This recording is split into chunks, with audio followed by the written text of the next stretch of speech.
వెంకటాపురం గ్రామంలో ఆకాశం నల్లటి మబ్బులతో కమ్ముకొని ఉంది. ఏకధాటిగా కుంభవృష్టి కురుస్తోంది. ఊరి చివర ఉన్న ఒక పాత పూరి గుడిసెలో పార్వతమ్మ అనే ముసలవ్వ ఒంటరిగా కూర్చుని ఉంది. గుడిసె పైకప్పు చిల్లుల నుండి వర్షం నీళ్లు లోపల పడుతున్నాయి. 2 రోజులుగా ఆమె కడుపులో ఒక్క అన్నం మెతుకు కూడా పడలేదు. ఆకలితో ఆమె ప్రాణం విలవిల్లాడిపోతోంది. కట్టుకున్న పాత చీర వర్షపు చినుకులకు తడిసి ముద్దైపోయింది. చలిగాలి ఆమె వయసైపోయిన ఎముకలను కొరికేస్తోంది. ఏమి రాత రాశావు దేవుడా నాకు? ఈ వానలో నా బ్రతుకు ఇంత దరిద్రంగా తగలబడిందేంటి? 2 రోజులుగా కడుపులో చుక్క నీళ్లు తప్ప ఒక్క అన్నం మెతుకులేదు. ఆకలితో నా పేగులు ముక్కలైపోతున్నట్లు నొప్పి పుడుతోంది. ప్రాణం గాల్లో ఆడుతోంది. నా మొగుడు బ్రతికి ఉన్నప్పుడు నన్ను మహారాణిలా చూసుకున్నాడు. ఆయన పోయిన తర్వాత ఈ ఊరు నన్ను ఒక బిచ్చగత్త కంటే హీనంగా చూస్తోంది. పండుగ వస్తే తలారా స్నానం చేయించి నా చేతికి కొత్త గాజులు తొడిగి మురిసిపోయేవాడు. ఆ రోజు ఆయన తెచ్చే చేపలు నేను కారం దట్టించి పెనం మీద కాల్చి పెడితే నా చేతులు ముద్దాడుతూ తినేవాడు. ఆయన ఉన్నప్పుడు ఈ గుడిసె ఒక దేవాలయంలా ఉండేది. నా పాదాలు కందకుండా చూసుకునేవాడు. ఇవాళ ఈ కటిక నేల మీద పడి వాన నీళ్లల్లో తడుస్తుంటే కనీసం పలకరించే నాథుడు లేడు. నా కడుపులోని ఆకలి మంట ఈ కుంభవృష్టి వానకు కూడా చల్లారడం లేదు. ఈ కడుపు మంటను నేను భరించలేను. పార్వతమ్మ ఏడుస్తూ ఉండగా వర్షంలో తడుస్తూ ఊరి జమీందారు రామచంద్రారావు, వడ్డీ వ్యాపారి కొండయ్య అటుగా వచ్చారు. వర్షం ఉధృతమవ్వడంతో వాళ్లు తలదాచుకోవడానికి పార్వతమ్మ గుడిసె అరుగుమీద నిలబడ్డారు. ఏవండి జమీందారు గారు, ఈ దరిద్రపు గుడిసె అరుగుమీద నిలబడాల్సి వచ్చింది మనకు. లోపలికి చూడండి. ఆ ముసలిది ఎప్పుడు చూసినా ఏడుస్తూనే ఉంటుంది. దానికి వేరే పని లేదు. అవును కొండయ్యా, వీళ్ళు ఇంతే. కష్టపడి పని చెయ్యరు, కానీ ఆకలి ఆకలి అని జనాల దగ్గర జాలి కోసం ఏడుస్తూ ఉంటారు. దీని మొహం చూస్తుంటే నాకు చిరాకు వేస్తుంది. వాన తగ్గగానే వెళ్ళిపోదాం. అయ్యా దొరలు, 2 రోజులుగా పస్తులు ఉన్నాను స్వామి. ఆకలికి కడుపు కాలిపోయి గొంతు పెగలడం లేదు. ఏమైనా ఉంటే ఒక 100 రూపాయలు అప్పు ఇవ్వండి. వాన తగ్గాక ఎవరి పొలంలో అయినా కూలీ చేసి నా రక్తం చిందించైనా తీర్చేస్తాను. ప్రాణం పోయేలా ఉంది సామి. అబ్బా, నీకా? నువ్వు రేపు చస్తే నా డబ్బులు ఎవరిస్తారే ముసలిదానా? నా దగ్గర 1 రూపాయి కూడా లేదు. నువ్వు లోపలికెళ్ళి కూర్చో. మమ్మల్ని ప్రశాంతంగా తలదాచుకోనివ్వు. వర్షం కొంచెం తగ్గగానే జమీందారు కొండయ్య అక్కడ్నుండి వెళ్ళిపోయారు. పిల్లలు లేని దానికి బతుకు ఎందుకయ్యా? దాని గుడిసె కూడా కూలిపోయేలా ఉంది. ఈ వానకది చచ్చిపోతే ఆ గుడిసె స్థలం మనం ఆక్రమించుకోవచ్చు. వాళ్లు వెళ్లిపోయిన తర్వాత పార్వతమ్మ మనసు ఆవేదనతో రగిలిపోయింది. డబ్బు ఉన్న వాళ్ళకి పేదల ఆకలి తెలియదు. వాళ్ల గుండెల్లో జాలి అస్సలు ఉండదు. ఈ వడ్డీ వ్యాపారి కొండయ్యగాడు ఎంత కర్కసుడో. నేను ఎప్పటికీ వీళ్ల దగ్గర చెయ్యి చాపను. నా ప్రాణం పోయినా సరే ఎవరి దగ్గర భిక్షమడగను. నా కాళ్ల మీద నేను నిలబడి బ్రతుకుతాను. కానీ ఎలా? ఈ వానలో నేను ఎలా బ్రతకాలి? వర్షం తగ్గింది, కాని సన్నగా తుంపర్లు పడుతూనే ఉన్నాయి. పార్వతమ్మ గుడిసె వెనుక ఒక పెద్ద కాలువ ఉంది. వర్షాలకు ఆ కాలువ నీళ్లతో నిండిపోయింది. పార్వతమ్మ కడుపు మంట తట్టుకోలేకపోయింది. అడుగు తీసి అడుగు వేయలేని నీరసంతో ఆ బురదలో తూలిపడుతూ మోకాళ్ల మీద పాకుతూ కాలువ గట్టుకి చేరింది. చలిగాలికి ఆమె ఎముకలు కొరుక్కుపోతున్నాయి. బురదలో పడిపోతూ మోకాళ్లకు రాళ్లు గుచ్చుకొని గాయాలై రక్తం వస్తున్నా ఆమెకు ఆ నొప్పి తెలియలేదు. ఆకలి నొప్పి ముందు ఆ శరీరపు గాయాలు ఎందుకూ కొరగాకుండా పోయాయి. వర్షపు చినుకులు ఆమె ముఖం మీద కొరడాల్లా కొడుతున్నాయి. ఒకప్పుడు 10 మందికి అన్నం పెట్టిన ఆ చేతులు ఇప్పుడు గుక్కెడు ప్రాణభిక్ష కోసం బురదను పట్టుకుని పాకుతున్నాయి. కళ్ల వెంబడి కారుతున్న కన్నీళ్లు ఆ వాన నీళ్లల్లో కలిసిపోయి కాలవలా పారుతున్నాయి. దోసిట్లోకి గుక్కెడు బురద నీళ్లు తీసుకుని గొంతు తడుపుకుంది. కళ్ళు తెరిచి చూసేసరికి నీళ్లు ఎక్కువ అవడం వల్ల కొన్ని పెద్ద చేపలు గట్టుమీదకి ఎగురుతూ కనిపించాయి. ఆకలితో అల్లాడుతున్న పార్వతమ్మ కళ్ళు ఆశాకిరణం చూసినట్లు మెరిశాయి. ఆహా, దేవుడా, నన్ను మరిచిపోలేదు. ఈ కాలువలో ఇన్ని చేపలు ఉన్నాయి. నా పాత వల తెచ్చి వీటిని పట్టుకుంటే నా ఆకలి తీరుతుంది. కానీ ఆగు, వీటిని కూర వండుకొని నేను ఒక్కదాన్నే తింటే రేపు మళ్ళీ ఆకలి వస్తుంది. అప్పుడేం చెయ్యాలి? నేను ఈ భిక్షగత్తె బ్రతుకు మారాలంటే ఏం చెయ్యాలి? నా మొగుడు బ్రతికి ఉన్నప్పుడు నేను ఇనుప పెనం మీద చేపలు కాల్చి ఇస్తే ఆయన వేళ్లు చీకుతూ తినేవాడు. నా చేతి వంటకి ఊరంతా ప్రాణమిచ్చేది. ఈ చేపలు పట్టి నేను ఊరంతా అమ్మితే చేపల కూర ఎవరైనా వండుతారు. కానీ పెనం మీద కారం దట్టించి నూనె వేసి కాల్చిన చేపలు ఎవరూ చెయ్యలేరు. ఈ కాలువ గట్టునే నేను నా వ్యాపారం మొదలు పెడతాను.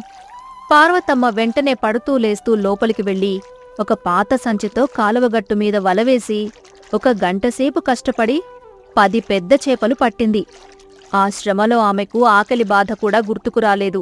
పార్వతమ్మ తన గుడిసె నుండి ఒక పాత ఇనుప పెనం తీసుకువచ్చింది. కాలువగట్టున ఒక పెద్ద చెట్టు కింద ఎర్ర మట్టితో చిన్న పొయ్యి తయారు చేసింది. ఎండిన కట్టెలు తెచ్చి పొయ్యిలో మంట రాజేసింది. ఈ రోజుతో నా దరిద్రం పోవాలి. ఎవరి దగ్గర చెయ్యి చాచే కర్మ నాకు ఇక పట్టకూడదు. ఈ చేపలకి మంచి ఉప్పు, కారం, చింతపండు రసం, పసుపు దట్టించి పెనం మీద కాలిస్తే ఆ వాసనకి శవం కూడా లేచి కూర్చోవాలి. పార్వతమ్మ ఇనుప పెనంని పొయ్యి మీద పెట్టింది. పెనం వేడెక్కినాక అందులో కొంచెం నూనె వేసింది. మసాలా పట్టించిన పెద్ద చేపను ఆ పెనం మీద పెట్టగానే చుయ్యమని పెద్ద శబ్దం వచ్చింది. చేప నూనెలో కాలుతుంటే ఆ గుమగుమ వాసన వర్షం గాలికి కలిసి ఊరంతా వ్యాపించింది. అదే సమయంలో పార్వతమ్మ పొరుగింటి పేదరైతు సీను, అతని భార్య లక్ష్మి అటుగా నడుచుకుంటూ వస్తున్నారు. ఆ వాసనకి వాళ్ల కాళ్ళు ఆగిపోయాయి. ఏమే లక్ష్మి, ఏం వాసనే ఇది? ప్రాణం లేచొస్తోంది. ఎవరో బాగా కారం వేసి చేపలు కాలుస్తున్న వాసన. అవునండి, ఆ కాలువగట్టు నుండి వస్తోంది. రండి వెళ్ళి చూద్దాం. ఇద్దరూ వెళ్లి చూసేసరికి పార్వతమ్మ వర్షంలో ఒక చెట్టు కింద పొయ్యి పెట్టి చేపలు కాలుస్తూ కనిపించింది. అవ్వా, నువ్వేనా? ఈ వానలో ఇక్కడ పొయ్యి పెట్టి చేపలు కాలుస్తున్నావేంటి? వాసనైతే అద్దిరిపోయింది. రండి సీనుబాబు, కూర్చోండి. ఆకలి మంట తట్టుకోలేక ఈ కాలువలో చేపలు పట్టి పెనం మీద కాల్చి అమ్ముతూ ఉన్నాను. ఒక చేప తీసుకొని రుచి చూడండి బాబు. బాగుంటే 10 రూపాయలు ఇవ్వండి. సీను, లక్ష్మి ఆశగా ఒక చేప తీసుకొని నోట్లో పెట్టుకున్నారు. ఆ రుచి తగలగానే వాళ్ల కళ్ళు ఆశ్చర్యంతో పెద్దవయ్యాయి. అవ్వా, ఇది అమృతమవ్వా! నా బ్రతుకులో ఇంత రుచి ఉన్న చేప నేను తినలేదు. ఈ చలివానకి నీ వేడివేడి కారం చేప తింటుంటే స్వర్గం కనిపిస్తోందవ్వా. ఇదిగో తీసుకో, 50 రూపాయలు. ఇంకో 5 చేపలు కాల్చి ఇవ్వు అబ్బా. పార్వతమ్మ చేతికి డబ్బు తగలగానే ఆమె కళ్లల్లో ఆనంద భాష్పాలు వచ్చాయి. ఆమె దరిద్రం ఆవిరైపోయింది. 2 వారాలు గడిచాయి. పార్వతమ్మ చేపల పనం వ్యాపారం ఊరంతా పాకిపోయింది. రోజూ సాయంత్రం కాలువగట్టున పార్వతమ్మ పొయ్యి వెలిగించగానే ఊర్లో ఉన్న జనమంతా వానలో కూడా గొడుగులు పట్టుకొని క్యూ కడుతున్నారు. ఆమె రోజుకి 100 నుండి 200 రూపాయలు సంపాదిస్తోంది. ఆమె బ్రతుకు మారిపోయింది. గుడిసెపైన కొత్త కప్పు వేసుకుంది. రోజూ మంచి అన్నం తింటోంది. కాని ఈ విషయం వడ్డీ వ్యాపారి కొండయ్యకు తెలిసింది. వాడి సేవకుడు రంగడు వచ్చి చాడీలు చెప్పాడు. అయ్యా కొండయ్య గారు, మీరు వడ్డీ వ్యాపారం చేస్తూ నెలకి ఎంత సంపాదిస్తున్నారో ఆ ముసల్ది పార్వతమ్మ పొయ్యి పెట్టి పెనం మీద చేపలు కాల్చి రోజుకి అంత సంపాదిస్తోందయ్యా. జనాలు గుంపులుగా వెళ్లి దాని దగ్గర తింటున్నారు. ఏమిటి? ఆ పిచ్చి ముసల్ది డబ్బు సంపాదిస్తోందా? నిన్నగాక మొన్న నా దగ్గర భిక్షం అడిగింది. నాకంటే ఎక్కువ సంపాదించడమా? ఇది నేను సహించను. ఆ కాలువ నా పొలం పక్కన ఉంది. ఆ కాలువలో నీళ్లు, చేపలు నావే. దాని వ్యాపారం ఎలా సాగుతుందో నేను చూస్తాను. దాని దగ్గర ఉన్న డబ్బంతా నేనే లాక్కుంటాను. కొండయ్య మనసులో పిసినారితనం, అసూయ రగిలిపోయాయి. వాడు వెంటనే పార్వతమ్మ దగ్గరికి బయలుదేరాడు. సాయంత్రం వర్షం పడుతోంది. పార్వతమ్మ కాలువగట్టున పొయ్యి మీద చేపలు కాలుస్తోంది. కొండయ్య, రంగళ్ళు వచ్చి ఆమె ముందు అహంకారంగా నిలబడ్డారు. ఆపు నీ పోయి! ఏమిటి వ్యాపారం? నా పొలం పక్కన ఉన్న కాలువలో చేపలు పట్టి నువ్వు డబ్బు సంపాదిస్తున్నావా? ఈ కాలువ నాది. నువ్వు ఇప్పటివరకు సంపాదించిన డబ్బులో సగం నాకిస్తే సరి. లేకపోతే నీ పొయ్యిని ఈ కాలువలో వేసేస్తాను. సీను, లక్ష్మి మరియు అక్కడ ఉన్న జనాలు ఇది చూసి భయపడ్డారు. కాని పార్వతమ్మ భయపడలేదు. ఆమె తెలివైన ముసలవ్వ. కొండయ్యగారు, ఈ కాలువ ఎవరి తాత జాగీరు కాదు. ఇది దేవుడి ఇచ్చిన వాన నీళ్లు. పంచాయతీ చట్టం ప్రకారం ఈ కాలువ ఊరంతా సామాజిక స్థలం.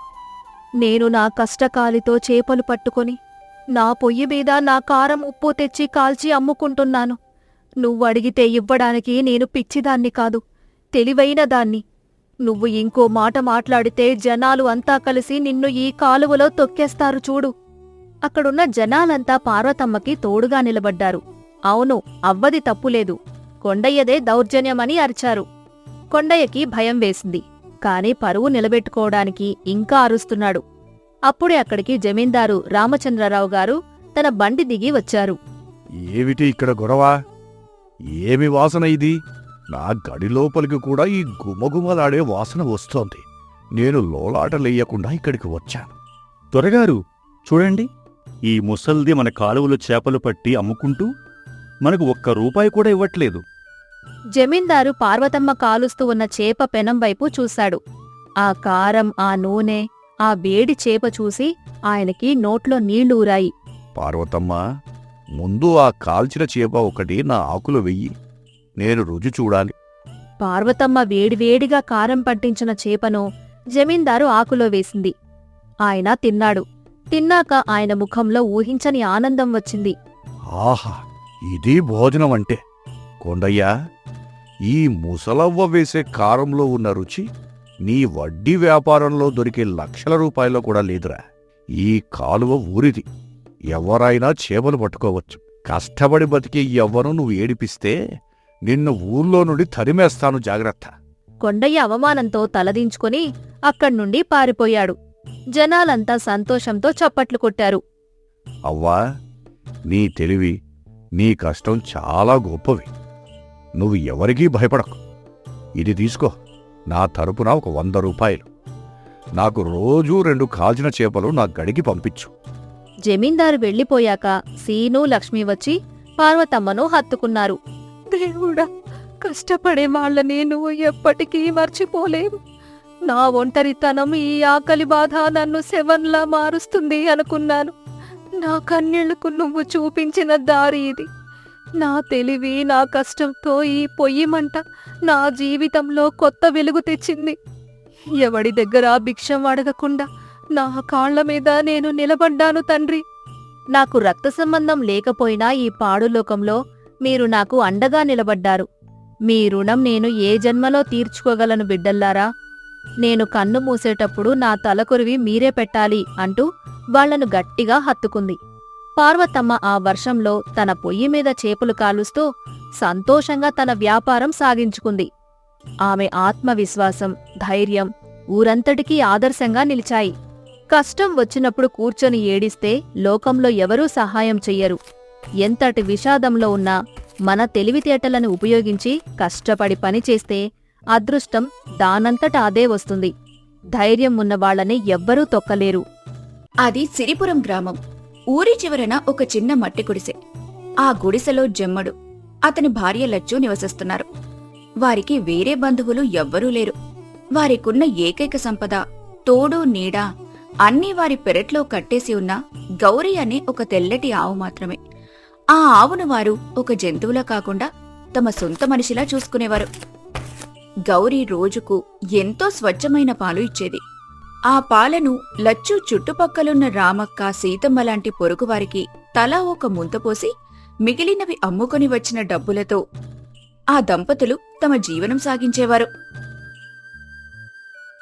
తాగు తల్లి, కడుపు నిండా తాగు. నువ్వు పచ్చగా ఉంటేనే మా కడుపు నిండుతుంది. ఈ జన్మకు దేవుడు మాకు వేరే ఏ బంధాలు ఇవ్వకపోయినా నిన్ను ఇచ్చి మా కష్టాలన్నీ తీర్చాడు గౌరీ. జమ్మడు పొలం వెళ్లడానికి సిద్ధమవుతూ, ఏమే లచ్చో, చూసావా మన గౌరీ నిన్ను ఎంతలా ప్రేమిస్తుందో? నేను పొలం పనులకు వెళ్లి అలసిపోయి వచ్చినా గుమ్మంలోకి రాగానే అది నా వైపు చూసి అరిచే అరుపు వింటే నా అలసట మొత్తం మాయమైపోతుంది. మన గౌరీ లాంటి ఆవు ఎక్కడా లేదు. నిజమేనయ్యా, ఇందాకే రామక్క వచ్చి పాలు తీసుకెళ్ళింది. మన గౌరీ పాలు తాగితేనే వాళ్ళింట్లో అందరికీ ఆరోగ్యమట.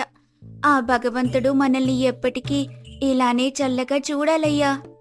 అదే ఊర్లో జమీందారు రఘురామయ్య గారు ఉన్నారు. ఆయనకు ఊరి బయట ఒక పెద్ద పశువుల పాక ఉంది. అందులో 50కి పైగా ఆవులున్నాయి. ఆ ఆవులను రోజూ అడవికి మేతకు తీసుకెళ్లే బాధ్యత సుబ్బడు అనే పాలేరుది. సుబ్బడు మహా సోమరిపోతూ. ఒకరోజు ఉదయం సుబ్బడు జమీందారు గారి ఆవులను తోలుకొని అడవికి వెళ్లాడు. అక్కడ పచ్చని గడ్డి ఉన్న చోట ఆవులను వదిలేసి ఒక పెద్ద మర్రి చెట్టు నీడలో పడుకున్నాడు. చల్లటి గాలికి వాడికి నిద్ర పట్టింది. సూర్యుడు అస్తమిస్తున్నాడు. చీకటి పడుతుండటంతో సుబ్బడు ఉలిక్కిపడి నిద్రలేచాడు. అరెరే, ఎంత ఘోరం జరిగిపోయింది. పొద్దంతా నిద్రపోయానే, చీకటి పడిపోతోంది.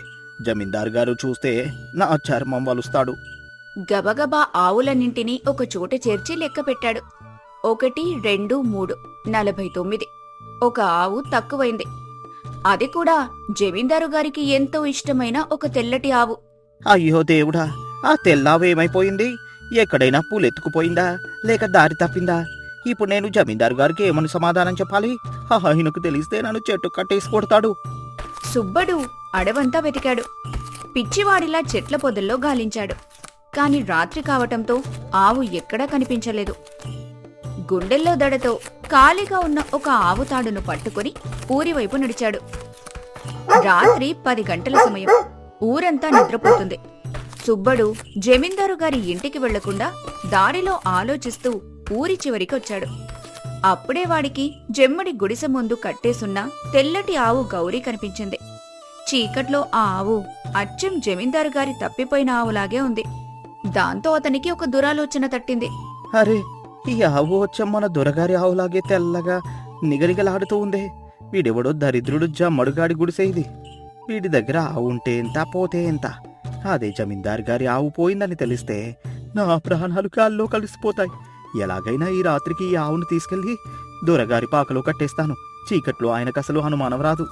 చుట్టుపక్కల ఎవ్వరూ లేరని నిర్ధారించుకొని సుబ్బడు మెల్లగా గుడిసె దగ్గరికి వెళ్లాడు. గౌరీ మెడలో ఉన్న తాడును విప్పాడు. గౌరీ అకస్మాత్తుగా అమ్మా అని అరవబోతుంటే సుబ్బడు దాని మూతిని గట్టిగా పట్టుకొని దొంగతనంగా అక్కడి నుండి జమీందారు గారి పాక వైపు తీసుకెళ్లిపోయాడు. మరుసటి రోజు తెల్లవారింది. లచ్చు ఎప్పటిలాగే సూర్యోదయం కాకముందే లేచి తౌడు నీళ్లు పట్టుకుని పెరట్లోకొచ్చింది. అక్కడ కట్టేసి ఉన్న ఆవు కనిపించలేదు. కేవలం తెగిపోయిన తాడుముక్క మాత్రమే ఉంది. అయ్యో, నా తల్లి, నా గౌరీ, ఎక్కడికి పోయావే? ఏ పాపాత్ముడు నిన్ను తీసుకెళ్లాడురా దేవుడా! లచ్చు ఏడుపు విని జమ్మడు పరుగున బయటికొచ్చాడు. ఖాళీగా ఉన్న కొయ్యను చూసి అతని గుండె ఆగిపోయినంత పనైంది.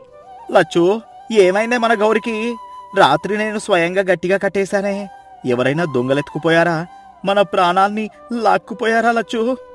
ఇద్దరూ పిచ్చి పట్టిన వాళ్లలాగా ఊరంతా వెతికారు. పొలాలు, చెరువుగట్లు, కాలువలు అన్నీ గాలించారు. ఎక్కడా గౌరీ జాడలేదు. రామక్క, సీతమ్మ వచ్చి లచ్చును ఓదార్చారు. ఆఖరికి జమ్మడు ఏడుస్తూ ఊరి జమీందారు రఘురామయ్య గారి గడికి వెళ్లాడు. దొరగారు, మమ్మల్ని ఆదుకోండి స్వామి. మాకు ప్రాణ సమానమైన మా తెల్ల ఆవు రాత్రికి రాత్రే మాయమైపోయింది. ఎవరో పాపిష్టి దొంగ దాన్ని ఎత్తుకుపోయాడు. మీరే మాకు న్యాయం చేయాలి దొరగారు. రఘురామయ్య గారు కఠినాత్ముడైన న్యాయం తెలిసినవాడు. జమ్మడి కన్నీళ్లు చూసి ఆయనకు జాలి వేసింది. తన పాకలో కట్టేసున్న తెల్ల ఆవే జమ్మడి ఆవు అని ఆయనకు తెలియదు. ఏడవకు జమ్మడు, మీ గుడిసెలో ఆవు పోవడమేంటి? ఈ ఊర్లో దొంగలు పడ్డారా? ఒరే రామా, వెంటనే ఊర్లో చాటింపు వేయించు. జమ్మడి తెల్ల ఆవు ఎవరికైనా కనిపిస్తే వెంటనే ఇక్కడికి తీసుకురావాలి. దొంగలు పట్టుకుంటే కఠినంగా శిక్షిస్తాను అని ఊరంతా దండోరా వేయించో. జమీందారు గారి ఆజ్ఞతో ఊరంతా చాటింపు వేశారు. కాని సుబ్బడు మాత్రం దొంగచాటుగా నవ్వుకున్నాడు. వారం రోజులు గడిచాయి. జమ్మడు, లచ్చి పచ్చి మంచినీళ్లు కూడా ముట్టకుండా ఆవు కోసం ఏడుస్తూనే ఉన్నారు. వారి గుడిసెలో దీపం వెలగలేదు. చీకట్లో అరుగుమీద కూర్చొని ఇద్దరూ కన్నీరు మున్నీరుగా విలపిస్తున్నారు. వారం రోజులుగా పొయ్యిలో మంట వెలగలేదు, కడుపులో ముద్ద వెళ్లలేదు. లచ్చు, నా ప్రాణం విలవిల్లాడిపోతోంది. మన గౌరీ ఎక్కడుందో, ఏ ఆకలితో అల్లాడుతోందో కదా. రాత్రిపూట పశువుల పాక వైపు చూస్తే ఆ ఖాళీ కొయ్య నన్ను వెక్కిరిస్తున్నట్లు ఉందే. అది లేని ఈ ఇల్లు ఒక శ్మశానంలాగా అనిపిస్తోంది. నేను దానికి సరైన కాపలా లేకపోయానా అని నాలో నేనే కుమిలిపోతున్నానే లచ్చు. అలా అనకండయ్యా. ఏ పాపిష్టి కన్ను పడిందో మన తల్లి మీద. అది ఎక్కడైనా ఏ చెట్టు కింద బిక్కు బిక్కుమంటూ ఉందో ఏమో. దానికి వేళ్లకు తవుడు నీళ్ళు ఇవ్వకపోతే అరుస్తుందే. ఇప్పుడు దాని గొంతు ఎండిపోయి ఉంటుందయ్యా. నా చేతులతో దాన్ని నిమరకపోతే నాకే పిచ్చెక్కేలా ఉందయ్యా. ఎవరైనా దాన్ని హింసిస్తున్నారేమో అన్న భయంతో నాకు కంటి మీద కొనుకు రావటం లేదయ్యా. నాకు చేతులు రావడం లేదు లచ్చు. రేపు ఉదయం మళ్ళీ పక్క ఊర్లు కూడా వెళ్ళి వెతుకుతాను. అది దొరక్కపోతే నా ప్రాణం పోయినా పర్వాలేదు. మన బిడ్డలాంటి గౌరీని మనకు కాకుండా చేసిన ఆ భగవంతుడు ఎంత కఠినాత్ముడే. ఇద్దరూ ఒకరినొకరు పట్టుకొని ఆ చీకట్లో తమ కన్నబిడ్డను కోల్పోయిన తల్లిదండ్రుల్లా రోదిస్తూ ఉండిపోయారు. సుబ్బడు మాత్రం జమ్మడికి తన ఆవు కనబడుతుందేమో అన్న భయంతో రోజూ ఆవులను మేతకు తీసుకెళ్లే దారి మార్చేశాడు. ఊరి చివర కాకుండా నది అవతల వైపున్న గుట్టల వైపు ఆవులను తీసుకెళ్తున్నాడు. కాని మూగజీవాలకు కూడా మమకారం, జ్ఞాపకశక్తి ఉంటాయని సుబ్బడికి తెలియదు. ఒకరోజు మధ్యాహ్నం సుబ్బడు చెట్టు కింద సేద తీరుతుండగా జమ్మడి ఆవు గౌరీ మెల్లగా మందలో నుండి విడిపోయింది. తనని ప్రాణంగా చూసుకున్న లచ్చు జమ్మడుల వాసనను పసిగడుతూ ఎవ్వరికీ కనిపించకుండా ఊరి చివరన ఉన్న తన పాత గుడిసె వైపు పరుగు తీసింది. లచ్చు గుడిసె అరుగు మీద తలపట్టుకుని రోదిస్తోంది. అకస్మాత్తుగా గేటు దగ్గర్నుండి ఒక తెలిసిన అరుపు వినిపించింది, అంబా అంటూ. లచ్చు ఉలిక్కిపడి తలెత్తి చూసింది. అక్కడ వారి గారాల పట్టి గౌరీ నిలబడి ఉంది. దాని కళ్లల్లో కూడా నీళ్లున్నాయి. నా తల్లి, నా గౌరీ, వచ్చేసావా తల్లి? నన్ను వదిలి ఎక్కడికి పోయావే ఎన్ని రోజులు? నిన్ను చూడక నా ప్రాణాలు గాల్లో కలిసిపోయాయే. జమ్మడు కూడా పరుగున వచ్చి ఆవును వాటేసుకున్నాడు. గౌరీ ఆప్యాయంగా ఇద్దరి ముఖాలను నాకుతోంది. ఆ గుడిసెలో మళ్లీ ప్రాణం లేచి వచ్చినట్టయింది. అదే సమయంలో ఆవు తప్పిపోయిందని గమనించిన సుబ్బడు దాన్ని వెతుక్కుంటూ ఊరి చివరికొచ్చాడు. జమ్మడి గుడిసె ముందు ఆవును చూసి వాడి గుండె ఆగిపోయినంత పనైంది.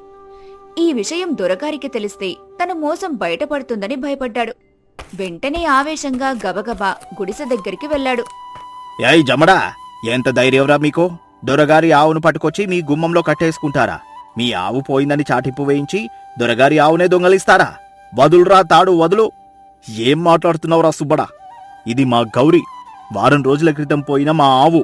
ఇది దొరగారి ఆవు ఏంటి? దీని మెడలో ఉన్న మచ్చ చూడు. ఇది నా చేతులతో పెంచుకున్న బిడ్డరా. నోరుమోయిరా దరిద్రుడా! తెల్లగా ఉన్న ఆవులన్నీ నీవే అయిపోతాయా? ఆవులన్నీ ఒకేలా ఉంటాయి. ఇది దొరగారి ఆవు. నిన్న మొన్నటిదాకా ఆయన పాకలోనే ఉంది. దీన్ని నేను తీసుకెళ్తున్నాను. అడ్డొస్తే దొరగారికి చెప్పి నిన్ను ఊరి నుండి వెళ్ళగొట్టిస్తాను. లచ్చు ఎంత ఏడ్చినా, జమ్మడు ఎంత బతిమాలినా సుబ్బడు వినలేదు. బలవంతంగా జమ్మడిని కిందకు తోసేసి ఆవును లాక్కొని వెళ్లిపోయాడు. దెబ్బతిన్న జమ్మడు ఊరుకోలేదు. కోపంతో ఆవేశంతో రగిలిపోతూ నేరుగా జమీందారు రఘురామయ్య గారి ఇంటికి వెళ్లాడు. అప్పటికే రఘురామయ్య గారు ఇంటి ముందున్న పెద్ద అరుగు మీద కూర్చొని ఉన్నారు. పక్కన్నే సుబ్బడు ఆవును కట్టేసి నిలబడి ఉన్నాడు. దొరగారు, న్యాయం చేయండి స్వామి. వారం రోజుల క్రితం పోయిన మా ఆవు గౌరీ ఇవాళ మా గుడిసెకు తిరిగి వచ్చింది స్వామి. కాని మీ పాలేరు సుబ్బడు వచ్చి అది మీ ఆవు అని చెప్పి దౌర్జన్యంగా లాక్కొచ్చాడు. అది మీ ఆవు కాదు స్వామి, మా ప్రాణం. ఏమిటి జమ్మడు నువ్వనేది? సుబ్బడా, ఇదంతా ఏంటిరా? దొరగారో, వీడు పచ్చి అబద్ధాలాడుతున్నాడు. ఈ ఆవు వారం రోజులుగా మన పాకలోనే ఉంది కదా స్వామి, మీరే చూశారుగా. వీడి ఆవు పోయేసరికి దొంగచాటుగా మన ఆవును తోలుకుపోయాడు. నేనెళ్ళి పట్టుకొచ్చాను దొరగారు. జమీందారు రఘురామయ్య గారికి పెద్ద ధర్మ సంకటం వచ్చి పడింది. సుబ్బడు చెప్పేది నిజమే అని, వారం రోజులుగా ఈ ఆవు తన పాకలోనే ఉందని, కాని జమ్మడి కళ్లల్లో బాధ చూస్తుంటే అబద్ధంలాగా లేదు. ఇందులో ఎవరు నిజం చెప్తున్నారో, ఎవరిని నమ్మలో అని తీవ్రంగా ఆలోచించాడు. అకస్మాత్తుగా జమీందారు గారికి ఒక అద్భుతమైన ఆలోచన వచ్చింది. మనుషులు స్వార్థంతో అబద్ధాలాడతారేమో కాని మూగజీవాలకు ఆ స్వార్థం ఉండదని, వాటి మమకారం ఎప్పుడూ నిజమే చెబుతుందని అనుకున్నాడు. ఆగండి ఇద్దరు, ఇక్కడ వాదలు ఆడుకుంటే నిజం బయటపడదు. ఒరే రామన్న, వెళ్ళి ఆ ఆవు తాడు విప్పేసి దాన్ని ఆ మధ్యలో నిలబెట్టు. రామన్న ఆవుతాడు విప్పి దాన్ని ప్రాంగణం మధ్యలో నిలబెట్టాడు. ఊరి జనమంతా ఆసక్తిగా చూస్తున్నారు. జమ్మడు, సుబ్బడా, ఇద్దరు ఆవుకు చెరో 10 అడుగుల దూరంలో నిలబడండి. జమ్మడు, ఇది నీ ఆవు అయితే ముందు నువ్వు పిలువు. జమ్మడు కన్నీళ్లు తుడుచుకుంటూ ముందుకొచ్చాడు. వణుకుతున్న స్వరంతో 2 చేతులు చాచాడు. గౌరీ, నా తల్లి, రా అమ్మా. వాళ్ళు నిన్ను ఎక్కడికో లాక్కుపోవాలని చూస్తున్నారు. రా నా తల్లి, నీ జమ్మడి దగ్గరికి రా అమ్మా. ఆ పిలుపు వినగానే ఆ తెల్లటి ఆవు చెవులు నిక్కబొడుచుకుంది. జమ్మడి స్వరం వినగానే దాని కళ్లల్లో ఒక మెరుపు వచ్చింది. వెంటనే పరిగెత్తుకుంటూ వెళ్లి జమ్మడి మీద పడి అతని ముఖాన్ని చేతులను ప్రేమగా నాకుతూ అంబా అని అరిచింది. ఆ దృశ్యం చూసి అక్కడున్న వారి కళ్ళు చెమర్చాయి. సరే, ఇప్పుడు ఆవును మళ్ళీ మధ్యలో నిలబెట్టండి. ఒరే సుబ్బడా, నువ్వు రోజు దీనికి మేత వేస్తున్నావు కదా, ఇప్పుడు నువ్వు పిలు. సుబ్బడి గుండెల్లో రైళ్లు పరిగెడుతున్నాయి. వణుకుతూ ముందుకొచ్చాడు. రా, ఏయ్ ఇట్రా, వస్తావా రావా? సుబ్బడు దగ్గరికి వెళ్లబోతుంటే ఆవు ఒక్కసారిగా కోపంగా రంకెవేసి 2 అడుగులు వెనక్కి వేసింది. వాడింకా దగ్గరికి వెళ్లబోతుంటే పరుగున వెళ్లి జమ్మడి వెనకాల దాక్కుంది. సుబ్బడి మీద తనకున్న కోపాన్ని, జమ్మడి మీద ఉన్న ప్రేమని ఆ మూగజీవి స్పష్టంగా చూపించింది. వెంటనే జమీందారు రఘురామయ్య గారికి అసలు నిజం అర్థమైపోయింది. ఆయన కళ్ళు కోపంతో ఎర్రబడ్డాయి. ఒరే సుబ్బడా, నీ నాటకాలిక చాలించు. నీకోసం దొంగతనం చేసి ఆ పాపాన్ని జమ్మడి మీద వేస్తావా? అడవిలో నా ఆవును పోగొట్టి దాన్ని కప్పిపుచ్చుకోవడానికి వీళ్ళ ఆవును దొంగలించి నా పాకలో కట్టేశావు కదరా. నీ దొంగ బుద్ధిని ఈ మూగజీవి బట్టబాయలు చేసింది. ఒరే రామన్న, వీడిని ఇప్పుడే ఆ చెట్టు కట్టేసి 100 కొరడా దెబ్బలు కొట్టండి. నా ఆవును వెతికి తెచ్చేంత వరకు వీడిని వదలకండి. సుబ్బడు ఏడుస్తూ కాళ్ల మీద పడినా ఎవ్వరూ కనికరించలేదు. జమడు, నన్ను క్షమించు. నా పాలేరు చేసిన తప్పు వల్ల మీరు వారం రోజులు రక్తం కన్నీరు ఏడ్చారు. మీ ఆవును మీరు సగౌరవంగా ఇంటికి తీసుకెళ్ళండి. మూగజీవి మీద మీకున్న ప్రేమ ఎంత గొప్పదో ఇవాళ నా కళ్ళతో చూశాను. ఇదిగో, ఈ 10 రూపాయలు ఉంచుకో. ఇక మీదట మీకు ఎలాంటి ఆపద వచ్చినా నా గడి తలుపులు తెరిచే ఉంటాయి. జమ్మడు ఆనందంతో జమీందారు గారికి దండాలు పెట్టాడు. తన గౌరీని తీసుకుని ఆనందంగా గుడిసెకు చేరుకున్నాడు. అక్కడ ఎదురు చూస్తున్న లచ్చు ఆవును చూడగాని ఎగిరి గంతేసింది. ఆ గుడిసెలో మళ్లీ ఎనలేని సంతోషం వెల్లివిరిసింది. ఆ రాత్రి ఆ ముగ్గురూ పంచుకున్న ఆనందానికి అవధుల్లేవు. నిజమైన ప్రేమను మనుషులు మర్చిపోతారేమో కాని మూగజీవాలు ఎప్పటికీ మర్చిపోవు. ఒకరు చేసిన తప్పును అబద్ధాలతో ఎంత కప్పిపుచ్చాలని చూసినా కాలం మరియు ధర్మం ఏదో ఒక రూపంలో అసలు నిజాన్ని వెలుగులోకి తెస్తాయి. ప్రేమకు మించిన బలం ఈ సృష్టిలో మరొకటి లేదు.